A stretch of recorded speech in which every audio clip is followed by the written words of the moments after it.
Пожара е ликвидиран, но все още имаме 3 противопожарни екипа, които обикалят периферията на пожара за по-ясна представа дали има някъде огнища. Смятам, че до края на деня ще бъде напълно ликвидиран.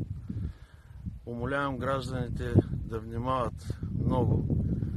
Площта на пожара е около 1700 декара.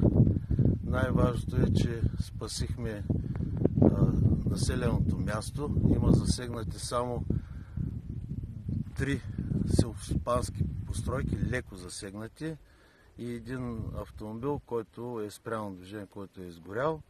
Не сме евакуирали населеното място, просто не се наложи и всички къщи са спасени, населението е доволно. Още веднъж апелирам, моля, бъдете внимателни. Най-вероятно пожара е възникнал от човешка небрежност. Колко екипа са се включили в гасенето, комисар Иванов?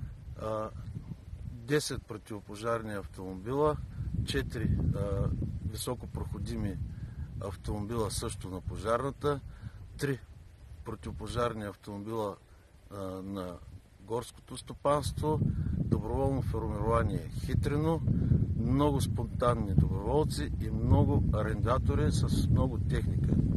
Водоноски, трактори, просто в момента уточняваме броя, но бяха много. Първи пожар с такива мащаби от началото на летния сезон? Да, наистина това е първият пожар от началото на сезона, който е с такива големи мащаби. Затова още веднъж апелирам. Моля, бъдете внимателни.